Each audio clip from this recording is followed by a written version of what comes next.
हमारी जमीन पर कोई जबरदस्ती कब्जा कर रहा है। अच्छा उन्होंने सर कोई काफी बोर्ड का बोर्ड लगा हुआ था और हमारे खेत पे मजार बना रखे उन्होंने। उन्होंने अवैध रूप से हमारी जमीन पर कब्जा किया हुआ है और हम उन्हीं के पास अगर अर्जी लगाए। लड़ने का शौक है ना तो खाली सरकार से लड़ो जिन्होंने कानून बनाया है।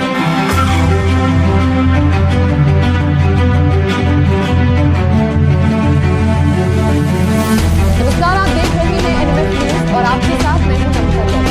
सोचिए एक सुबह आप सोकर उठे और आपकी जमीन पर किसी और का कब्जा है। वहां पर बाकायदा एक ऐसा बोर्ड लग जाए जिस पर लिखा हो कि अब आपकी और बाकी किसी की भी एंट्री मर्जी, तो आप क्या करें?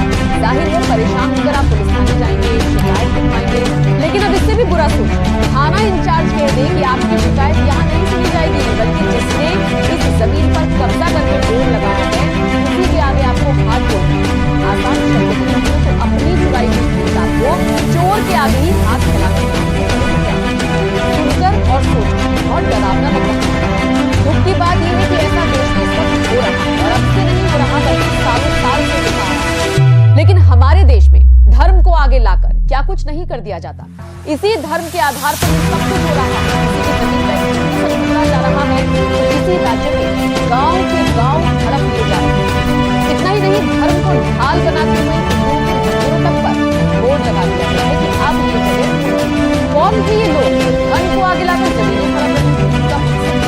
कैसे सरकार अब तक कितनी जमीन इस तरह से हड़प ली गई, इसी की सच्चाई से आपको रोक करानी है। एक फिल्म जिसका नाम आखिर पलायन कब है। फिल्म 16 फरवरी 2024 को रिलीज होगी, लेकिन उससे पहले उसका जबरदस्त टीजर रिलीज हुआ है जिसने बदल दिया है। 6 दिन में फिल्म में अगर फैक्ट्स के साथ सच्चाई दिखाई जाएगी तो फिल्म को करोड़ों कमाने से मानिए कोई नहीं।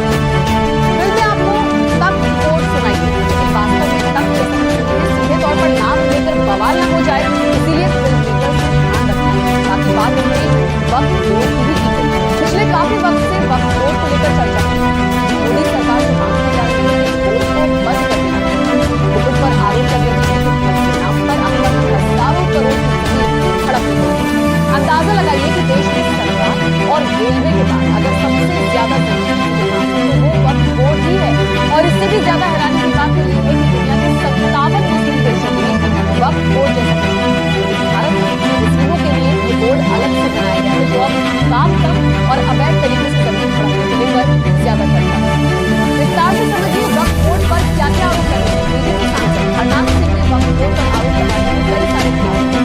हरनाथ ने क्या कहा वो आपको वक्त बोर्ड की ताकत ये है कि अगर बोर्ड के मेंबर या कार्याधिकारी किसी भी संपत्ति को बोल देंगे कि ये उनकी संपत्ति है तो बोर्ड को ये साबित करने की जरूरत नहीं पड़ेगी कि जमीन जिस शख्स की वो जमीन है उसे साबित करने के लिए चक्कर काटनी पड़ेगी। वक्त बोर्ड कानून कहता है कि फैसले को किसी भी अदालत में चुनौती चाहे वो सुप्रीम कोर्ट। वक्त बोर्ड देश का तीसरा सबसे बड़ा जमींदार बनकर रहा है।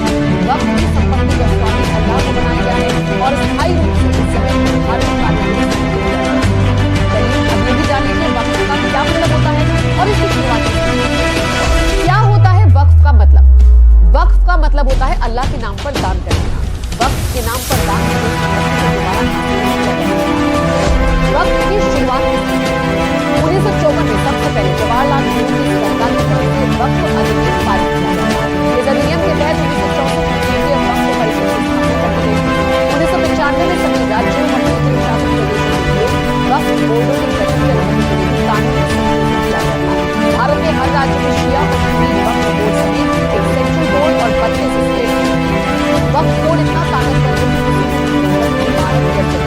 अपनी संपत्ति तमिलनाडु, तेलंगाना और गुजरात समेत कई राज्यों में गाँव के गाँव हड़पने में वक्फ बोर्ड किसी की संपत्ति हड़पने के बाद उसे जानकारी मालिक को पता चलता है जब वहां पर बोर्ड लग जाता है या फिर वो उसे बेचने निकलता है। वक्फ बोर्ड ने ताजमहल, गुजरात में रेलवे की जमीन, काशी विश्वनाथ मंदिर समेत कई संपत्तियों पर अपना दावा किया।